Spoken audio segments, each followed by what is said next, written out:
할렐루야, 할렐루야. 따라하세요. 하나님, 이 밤에도 큰 은혜 주세요. 옆 사람 축복해 주세요. 성령의 능력으로 세상도 마귀도 죄악도 자아도 이깁시다.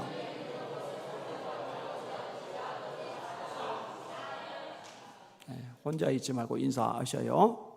가만히 있는 사람은 예수 비전께 공식 왕따 인증하는 것밖에 안 되니까 서로 인사하세요.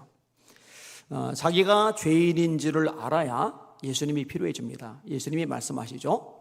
건강한 자에게는 의원이 쓸데없고 병든 자에게라야 쓸데있나니 나는 의인을 부르러 온 것이 아니라 죄인을 부르러 왔노라. 병든 사람이 병원 가지 건강한 사람이 병원 왜 가겠어요? 죄인이 예수님을 필요로 하지 의인인 사람, 좀도 흠도 없는 사람이 예수님이 뭐 필요 있겠어요? 문제는 자기가 죄인이라는 사실을 알기가 어려워요. 왜냐하면 다 어둠 가운데 있으니까. 어두우면 더러워도 안 보여요. 어두우면 얼굴에 뭐가 묻어도 안 보여요. 근데 빛이 비치면 더러운 게 눈에 들어온단 말이에요. 얼굴에 묻은 게 드러난단 말이에요. 마찬가지로 영적으로 어둡기 때문에 안 보이는데 하나님의 밝은 빛이 비춰지면 그제서야 죄가 보이는 거예요. 제가 자주 얘기하잖아요. 이사야 6장. 성전에 들어가던 이사야의 영안이 열려요. 하나님의 보좌가 보여요. 천사들이 나타나요. 그들이 찬양을 해요. 거룩하다, 거룩하다, 거룩하다, 만군의 여호와여. 그 영광이 온 땅에 충만하도다. 하나님의 영광이 빛을 본 거예요. 이 빛 앞에서 자기를 보니까 죄가 보여요. 어두울 때는 안 보이는데 빛 가운데 드러나니까 보이는 거예요. 화로다. 나여 망하게 되어도다. 나는 입술이 부정한 사람이요 입술이 부정한 백성 중에 거하면서 만군의 여호와이신 왕을 배웠음이로다. 천사가 날아옵니다. 제단 숯불을 화젓가락으로 집어요. 이사야 입술에 댑니다. 이 숯불이 네 입에 닿았으니 네 악이 제하여졌고 네 죄가 사하여졌느니라. 그러면은 이사야는 죄가 많고 나머지 백성들은 죄가 없느냐? 아니요, 나머지 백성들이 죄가 더 많아요. 근데 왜 이사야는 회개를 하고 나머지 백성들은 회개를 안 하느냐? 이사야는 하나님의 영광의 빛을 봤거든요. 그 빛 앞에서 자기의 죄인됨이 드러났거든요. 이 나머지 백성들은 영의 눈이 어두워요. 하나님의 영광의 빛을 못 봐요. 그 빛 앞에서 자기를 못 봐요. 그러니까 회개가 나오지를 않는 거죠. 여러분, 회개할 수 있다는 거 복인 줄 깨달으시길 바랍니다. 내가 죄인임을 자각할 수 있다는 거 복인 줄 깨달으시길 바랍니다.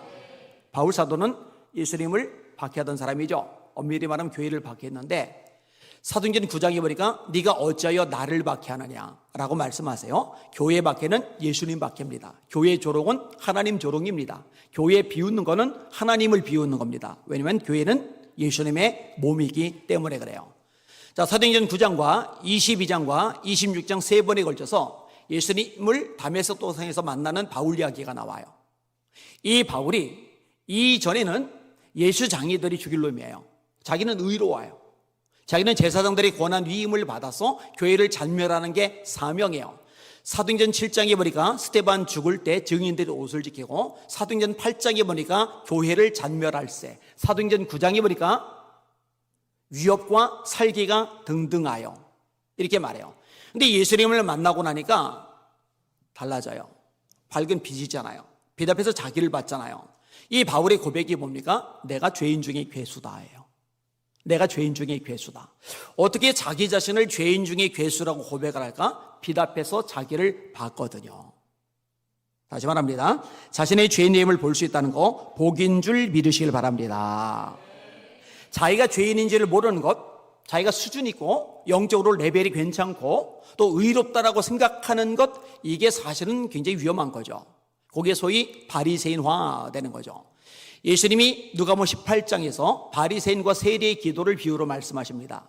바리새인은 이렇게 말합니다. 하나님, 저는 토색, 불의, 간음을 하는 자들과 같지 않고 저 세리와도 같지 아니함을 감사하나이다. 저는 일주일에 2번 금식을 합니다. 소득의 11조를 드립니다. 세리는 고개를 못 들어요. 얼굴을 숙이고 가슴을 두들기면서 탄식을 합니다. 저를 불쌍히 여겨주세요. 저는 죄인입니다. 예수님이 말씀하세요. 세리가 바리새인보다 의롭다함을 받았느니라.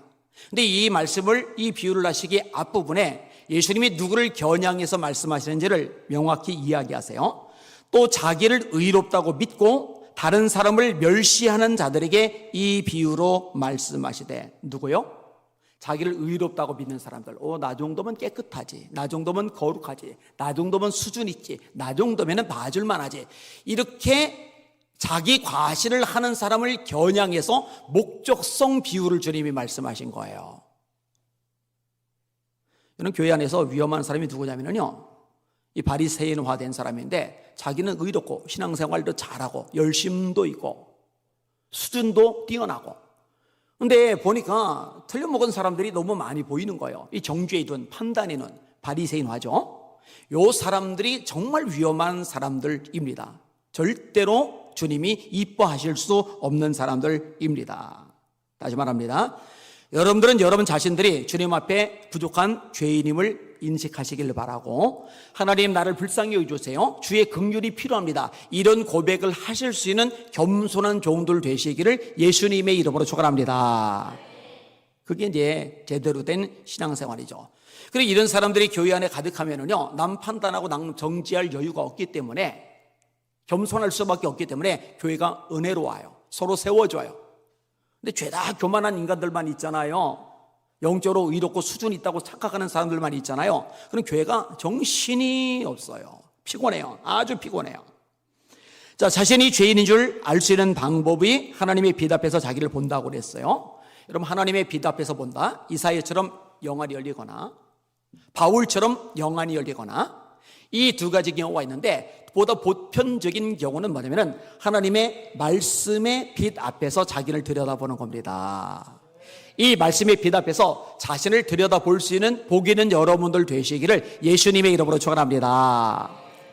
히브리서 4장 12절이죠. 하나님의 말씀은 살아있고 활동력이 있어 좌우의 날선 어떤 검보다 예리하여 혼과 영과 및 관절과 골수를 찔러 쪼개기까지 하며 또 마음의 생각과 뜻을 감찰하나니, 뭐냐? 말씀이 내 마음의 생각과 뜻을 감찰한대, 살펴본대요. 하나라도 그 앞에 드러나지 않으며고 오직 만물이 우리를 상관하신 자의 눈앞에 벌거벗은 것 같이 드러나느니라. 이게 하나님의 영감의 말씀이기 때문에 우리 속에 감춰져 있던 것, 숨겨져 있던 걸 다 드러내요.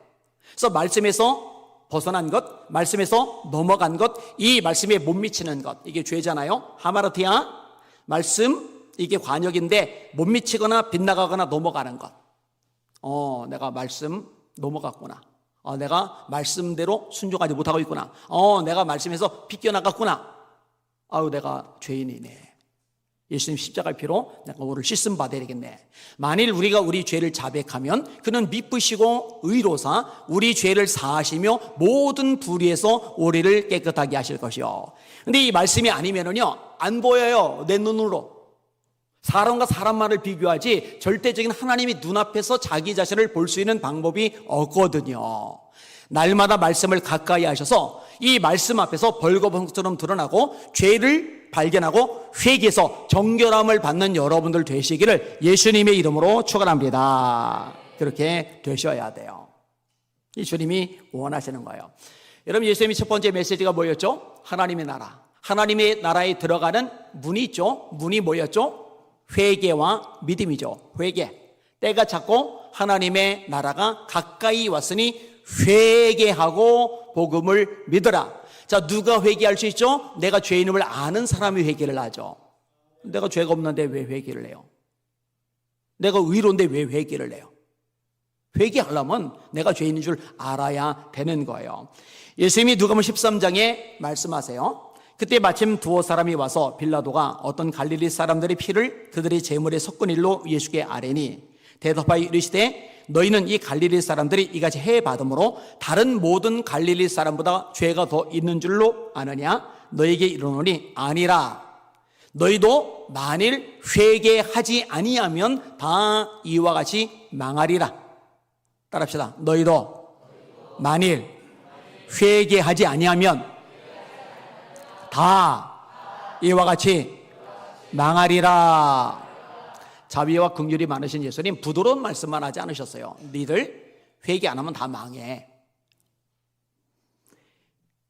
또 실로암에서 망대가 무너져 치어 죽은 18사람이 예루살렘에 거한 다른 모든 사람보다 죄가 더 있는 줄 아느냐? 너희에게 이르노니 아니라 너희도 만일 회개하지 아니하면 다 이와 같이 망하리라. 똑같아요. 한 번 더 나와요. 따라합시다. 너희도 만일 회개하지 아니하면 다 이와 같이 망하리라.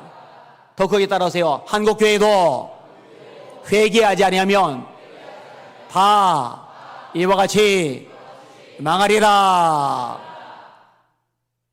여러분 회개해야 됩니다. 죄를 알아야 됩니다. 예수님의 피로 씻음 받아야 됩니다. 이거 놓치면 안 돼요.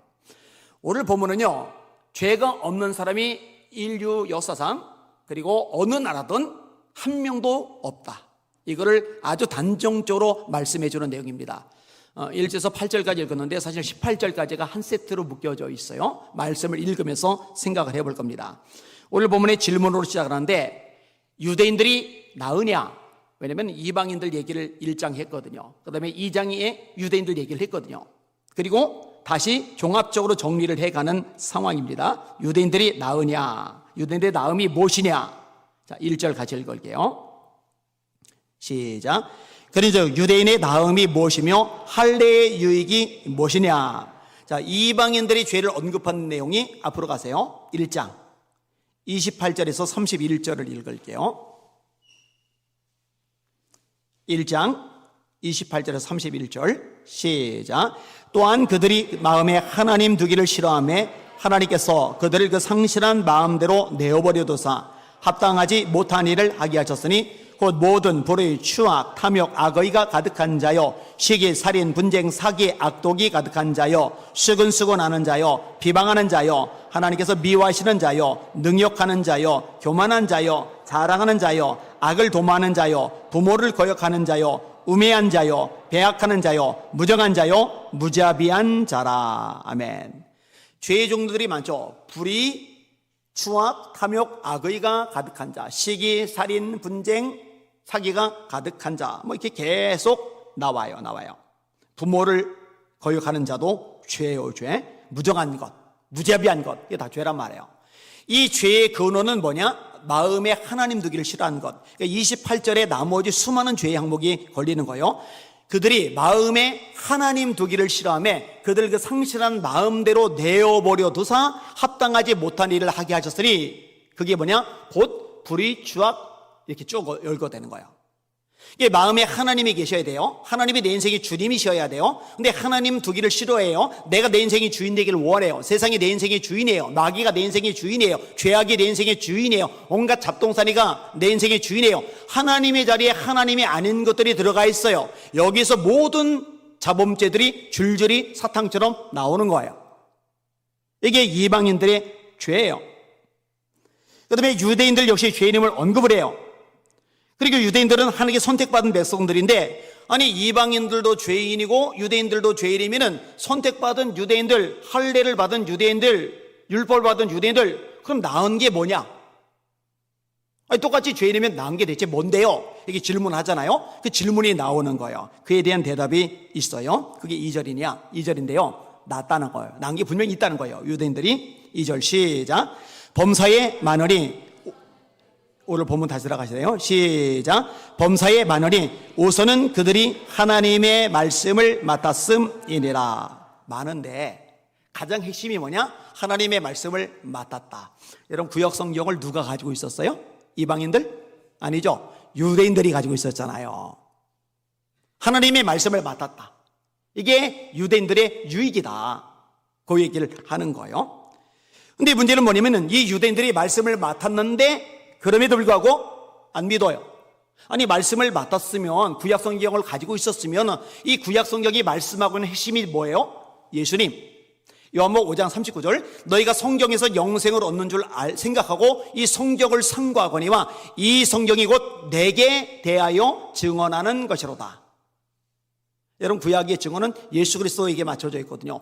그런데 이 구약을 성경을 맡고 있는데 예수님을 안 믿어요. 그러면은 하나님의 신실하심이 패해지는 것 아니냐? 기껏 성경을 줬는데 안 믿으면은 하나님의 신실하심은 어디로 날아간 거냐? 그렇게 질문을 던지는 거예요. 신실함에 문제가 생기는 거 아니냐? 이게 문제를 던지는 거예요. 그래서 오늘 본문은요, 그냥 읽으면 정확하게 이야기가 어려운 측면이 있어요. 3절 한번 보세요. 시작. 어떤 자들이 믿지 아니하였으면 어찌하리요? 그 믿지 아니함이 하나님의 미쁘심을 배하겠느냐? 자, 미쁘심이 뭐예요? 믿을만 하심. 다시 말해 신실하심. 아까 찬양했죠. 올신실하신죠. 아니, 하나님의 말씀을 맡았는데 말씀을 맡았던데도 불구하고 안 믿어요? 그러면 하나님의 신실하심 엉망진창 되는 거 아니냐? 그거 아니라는 거죠. 자, 4절입니다. 읽습니다. 시작. 글을 써느리라. 사람은 다 거짓되되 오직 하나님은 참되시다 할지어다. 기록된 바 주께서 주의 말씀에 의롭다함을 얻으시고 판단받으실 때에 이기려 하심이라 함과 같으니라. 아멘. 비록 유대인들은 하나님의 말씀을 맡았음에도 불구하고 신실하지 못해요. 말씀대로 살지 않아요. 이 말씀대로 오신 예수님을 믿지 않아요. 근데 그럼에도 불구하고 하나님께서 약속하신 것을 하나도 빠짐없이 완벽하게 이루세요. 그 이루심의 핵심에 예수 그리스도를 이 땅에 보내신 사건이 있거든요. 하나님의 미쁘심, 신실하심이 폐지되는 거 아니야? 사람이 거짓됨이 드러날 뿐 하나님의 신실하심은 더 명확해지는 거야. 이렇게 대답을 해주고 있는 거예요. 여기까지 이해가 되신 분들만 아멘. 이해가 안 되신 분들 아멘 하세요. 아니, 괜히 자존심 내세우지 마시고 솔직히 나는 뭔 말인지 모르겠다. 이해가 안 되신 분들 아멘 해보세요. 다 이해가 되신 거예요? 여기까지? 좋아요. 그럼 감사합니다. 자, 하나님의 신실하심, 예수님의 오심을 통해서 명확해지셨죠. 그동안 공부했던 거 복습 한번 해봅시다. 예수님께서 예루살렘 입성하실 때 나귀 새끼를 타고 입성하셨죠. 이거 어디에 예언되어 있죠? 스가랴 9장 9절. 예수님이 고난을 당하시는데 우리 죄를 위해서죠. 이 죄를 위해서 고난 당하시는 거 어디에 예언되어 있죠? 이사야 53장 5절에서 6절. 예수님이 다윗의 혈통에서 태어나실 것이 어디서 예언되어 있죠? 이사야 11장 1절. 예수님이 한 아기로 이 땅에 태어나실 것이 어디로 예언되어 있죠? 이사야 9장 6절. 예수님이 유대 땅 베들레헴에서 탄생하실 것을 예언하고 있는 게 어디죠? 미가서 5장 2절. 예수님이 하나님 보좌 우편에 앉으실 것, 이게 어디에 예언되어 있죠? 시편 110편 1절. 예수님이 죽음에서 벗어나셔서 부활하실 것, 썩지 않고 살아나실 것이 어디 예언되어 있죠? 시편 16편. 예수님이 동정녀 마리아의 몸에서 태어날 것 어디에 예언되어 있죠? 이사야 7장 14절. 예수님이 여자의 후손으로 태어나실 것 어디서 예언되어 있죠? 창세기 3장 15절. 이런 식으로 이제 줄줄이 다 이루셨죠? 그래서 테텔레스타이, 우리 죄값을 청산하신 것, 구약에 기록된 모든 예언의 말씀을 하나도 빠짐없이 완벽하게 성취하신 것. 자, 그럼 유대인들은 안 믿어도 말씀을 주신 하나님은 신실하신 거 맞죠? 미쁘신 거 맞죠? 다시 한번 이해가 되신 분들 아멘. 좋아요. 여기까지 하셨으면 됐어요. 그 다음에 세 번째 질문이 또 나와요. 자, 이 유대인들의 거짓됨, 믿지 않음, 이 죄악, 근데 이것 때문에 오히려 하나님의 신실하심이 더 드러나요. 그러면은 우리들 때문에, 자신들 때문에 하나님이 더 이렇게 높아지고 신실하심이 더 드러났으면은 그럼 우리 잘한 거 아니냐? 우리 때문에 하나님 드러났으니까. 그 질문이에요. 5절 읽겠습니다. 시작. 그러나 우리 불의가 하나님의 의를 드러나게 하면 무슨 말 하리요? 내가 사람의 말대로 말하노니 진노를 내리시는 하나님이 불의하시냐? 아니, 우리 때문에 하나님이 더 드러나고 하나님의 의가 더 선포되었으면 우리 잘한 거잖아. 근데 왜 하나님이 심판하셔? 이런 질문 하는 거예요. 여러분, 예전에 어떤 사람이 질문했던 게 생각나는데, 가룟 유다가 잘한 거 아니냐? 가룟 유다가 예수님을 팔아먹었으니까 예수님이 십자가를 지셨고, 십자가를 지셨으니까 우리 구원의 문제가 해결이 되었고, 부활하심으로 하나님이 아들로 선포되셨다. 누군가는 예수님을 팔아야 되는데 가룟 유다가 그 사명 감당 잘한 거 아니냐?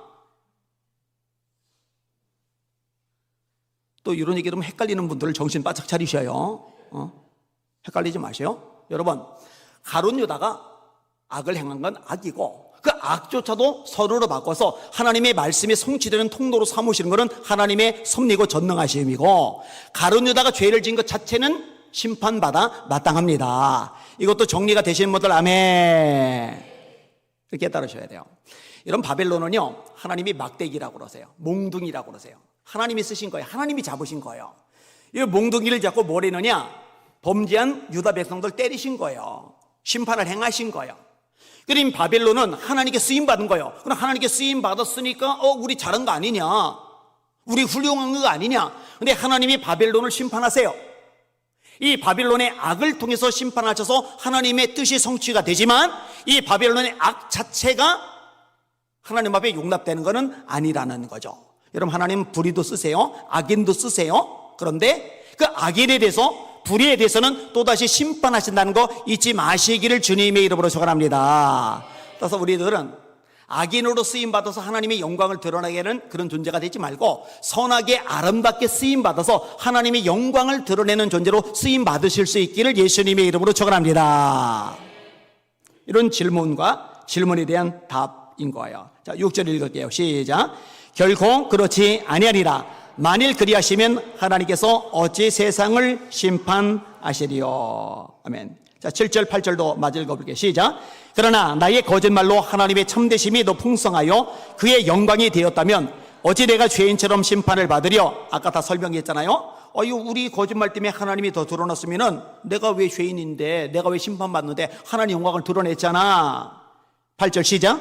또는 그러면 선을 이루기 위하여 악을 행하자 하지 않겠느냐. 어떤 이들이 이렇게 비방하여 우리가 이런 말을 한다고 하니 그들은 정죄받는 것이 마땅하니라. 한마디로 말해서 헛소리다. 더 설명 안 할게요. 넘어가겠습니다.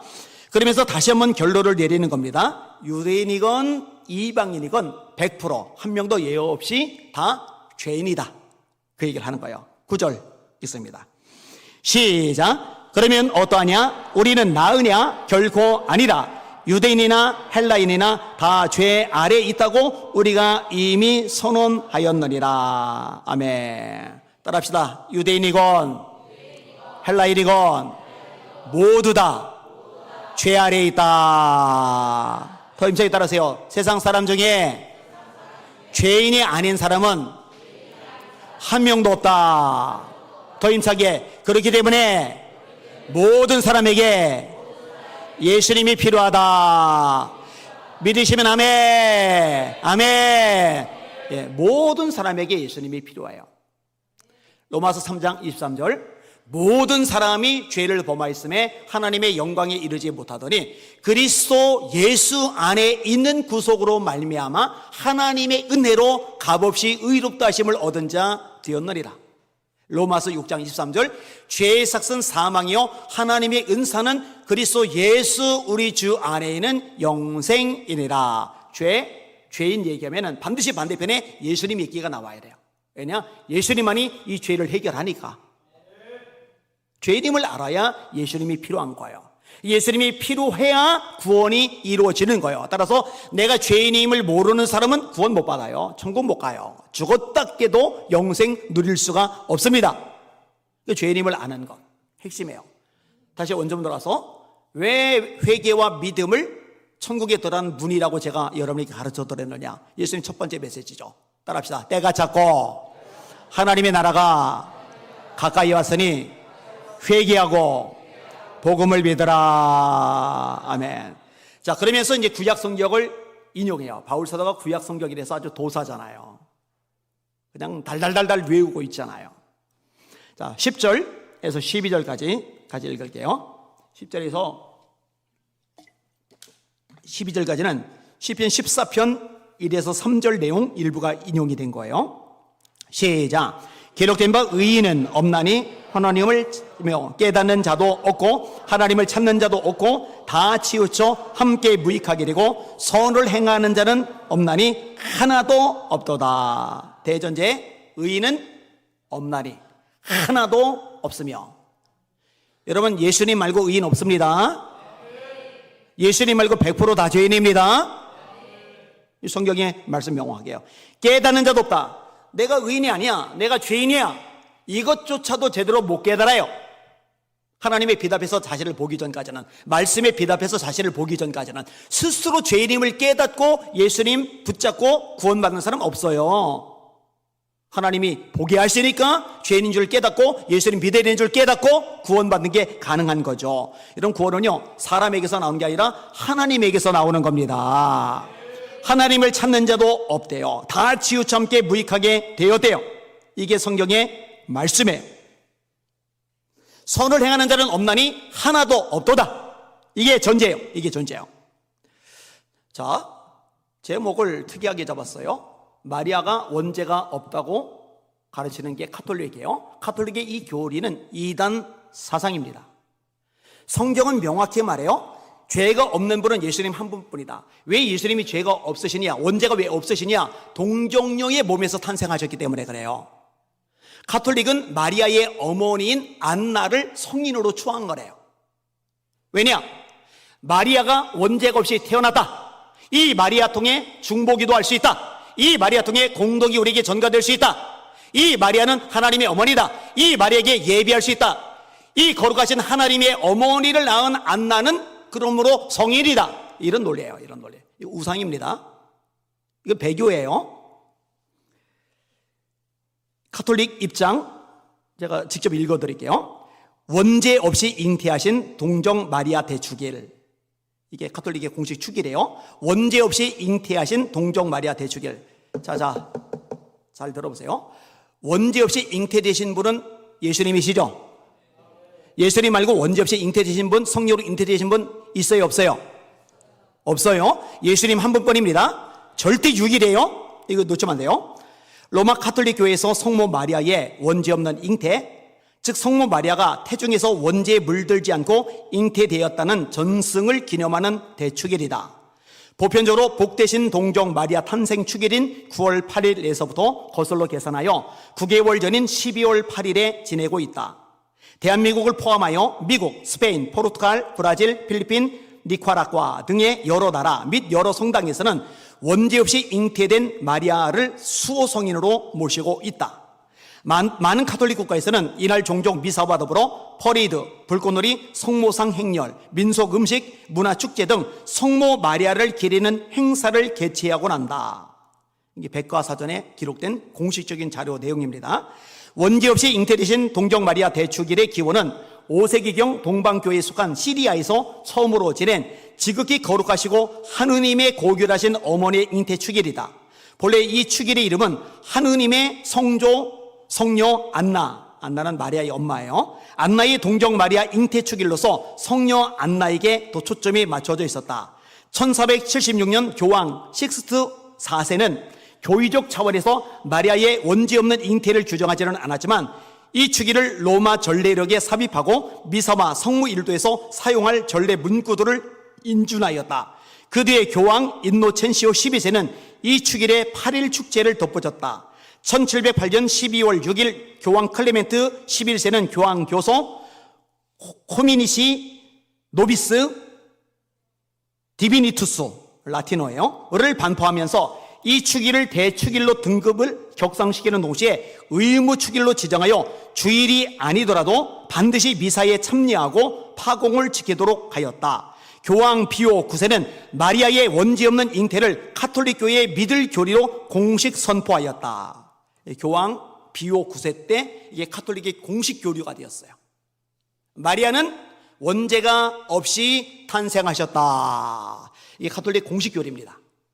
그러면은 감히 이 시건방진 교리를 선포한 배경이 뭐냐? 그 뿌리가 뭐냐? 그 시건방진 교리를 선포한 뿌리 역시 시건방진입니다. 교황 무류성 또는 교황 무오솔이 근거예요. 교황의 자리에서 교소를 내리는 것은 오류가 없다. 여러분, 세상에서 오류가 없는 책은, 문서는, 말씀은 딱 하나, 성경뿐입니다. 이거 진짜로 인정하시는 분들만 아멘. 혹시 교황이 교황의 자리에서 한 말 오류가 없다 인정하시는 분들 아멘.